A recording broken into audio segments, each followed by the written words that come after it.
بسم اللہ الرحمن الرحیم۔ السلام علیکم۔ آج ہم کہانی پڑھیں گے غریب بوڑھا اور اس کی 4 بیٹیاں۔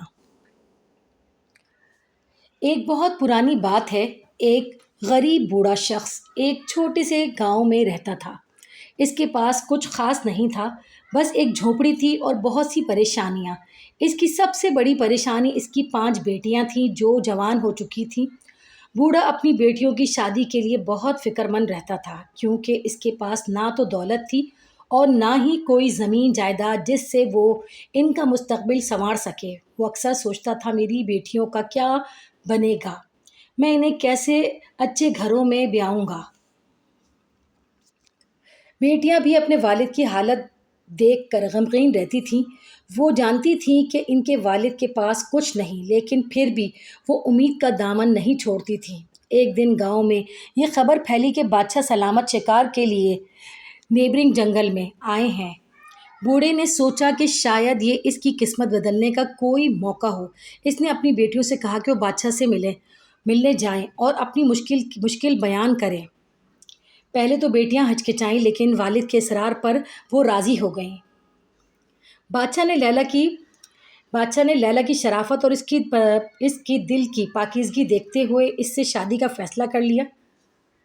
یہ سن کر بوڑھا اس کی بیٹیاں حیران رہ گئیں۔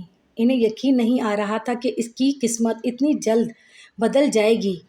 شادی کی تیاریاں شروع ہوئیں اور کچھ ہی عرصے میں لیلا کی شادی دھوم دھام سے بادشاہ کے ساتھ ہو گئی۔ لیلا کے بادشاہ سے شادی کے بعد بوڑھے اور اس کی بیٹیوں کی زندگی بالکل بدل گئی۔ بادشاہ نے اپنے سسرال والوں کو بہت خیال رکھا۔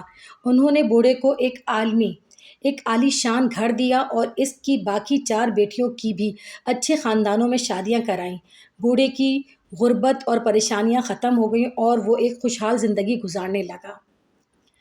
اب بوڑھا شخص جو ہر وقت اللہ کا شکر ادا کرتا رہتا تھا، وہ اپنی سب سے چھوٹی بیٹی لیلا پر فخر کرتا تھا کہ جس کی وجہ سے اس کی زندگی میں اتنی بڑی تبدیلی آئی۔ بوڑھے نے اپنی زندگی کے آخری دن آرام اور سکون سے گزارے اور اسے کبھی دوبارہ غربت کا سامنا نہیں کرنا پڑا۔ اس کہانی سے ہمیں یہ سبق ملتا ہے کہ نیک نیتی، ہمت اور قسمت کا امتزاج کسی بھی زندگی کو بدل کر رکھ سکتا ہے۔